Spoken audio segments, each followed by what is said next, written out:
All right, we're back with you once again here. Cisco Walker from the International District, Pastor Alonso Garcia, and we're doing a critique of one of the short clips that I have shown on my channel, Cisco V. Walker Music and More. It's called Preach Me a Sermon, Pablo. It's from The Good, the Bad, and the Ugly. You can find it there.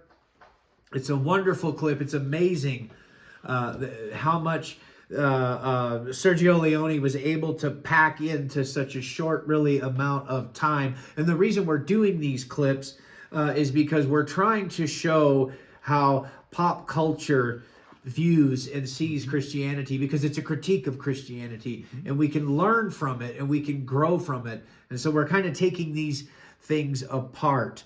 And so what you have here in the scene is two brothers. One is a bandit and one is a Catholic priest. And you would think that the priest would welcome the younger brother who is living a life of sin, living a life of decadence, a Machiavellian life, a thief, a bandit, a liar.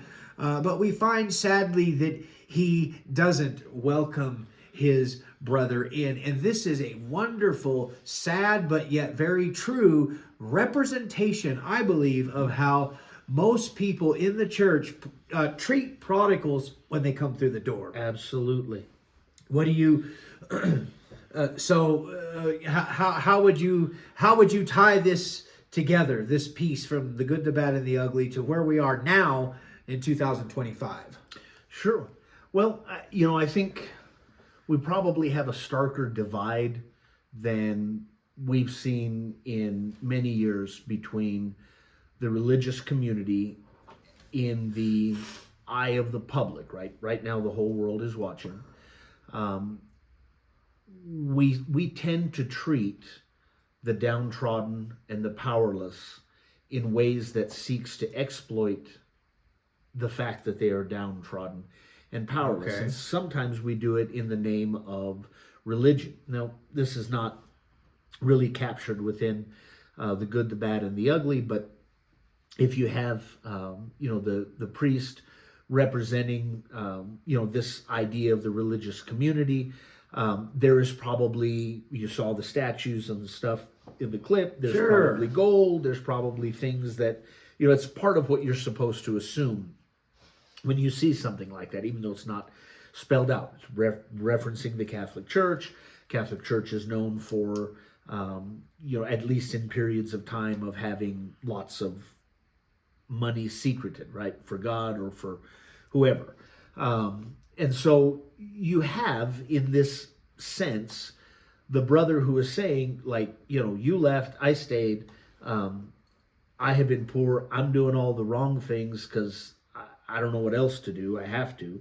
And you're sitting here, your vow of poverty, you lack nothing, but your hustle is just like mine. Yeah, and there's a Nietzschean criticism in this too, because Nietzsche, this is a very crude way to say it. Nietzsche obviously would say it 100 times better, but there's a Nietzschean criticism in this, because Tuco tells his brother, I became a bandit, what I did was harder. And there's a Nietzschean criticism in here, because Nietzsche felt that Christians were too weak and they were too afraid to seize power, right? And it's easier to acquiesce to religion than to embrace suffering, despair, and heartache. Ice Cube would say that as well when he says, Sure. If you're a weak MF, then go to church. So we see some of these criticisms because he says, you took the high road, I took the low road. The low road was harder, and you couldn't hack being a thief and a bandit because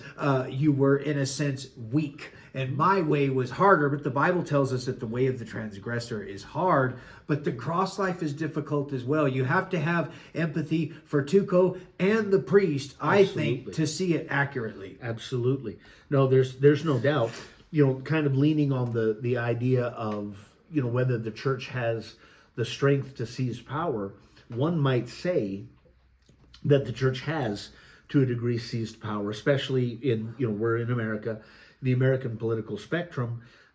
You have sometimes this seemingly unlimited permission from a country to allow injustice to befall the Palestinians who live in an area that's devastated, and you have someone saying things like, well, we'll turn it into, a resort community. Like, people live there, right? And that's their, and so in that sense, the church has seized power. It's just they have seized power in the wrong way for the wrong reasons and at the wrong time.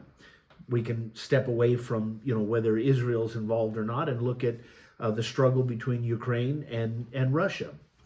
You have discussions without Ukraine as to how the country might be divided. And that's, again, this in America, it's this presentation of religious superiority, having the strength to take the power and then use it to lord it over someone else. And Jesus specifically said, that's not how it works. Right. The sad thing is that Tuco is obviously trying to reconnect with his brother Pablo, but his brother, the priest, is not happy to see his younger brother at all. And, I find this true at times in my own heart, and I see this, or at least I believe I see this, I might be deceived, but in other people, in other Christians, it's like the priest can have compassion for everybody that comes through the door of the church. The pastor, the ministers, they can have compassion for everybody that comes through the door of the church.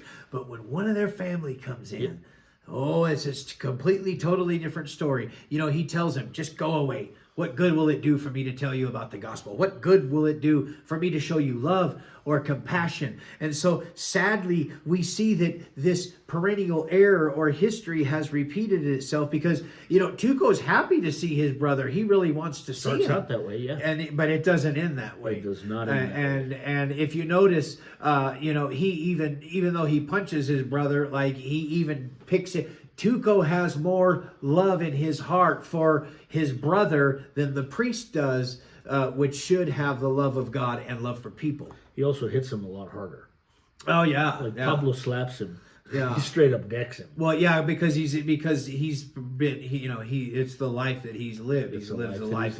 He lives the life of a criminal. So may we labor together, right, to welcome the prodigals when they come in, and maybe try to reach out to our own family more. Yep. Ministers are kind of the worst about that. It seems like we want to help everybody else, but when it comes to that cousin, when it comes to that son, that daughter who's been a prodigal for years, we put the brakes on and we kind of think, well, that's somebody else's responsibility. They don't deserve love. What are your closing thoughts on this Preach Me a Sermon, Pablo? Yeah, I think there's a lot to learn from it. Each person, I think, felt that they were right at both the beginning and the end. And, who was morally superior? Well, I don't think either one of them did a really great job of that. But I think that certainly Tuco showed more of those things that we would expect to see from a Christian.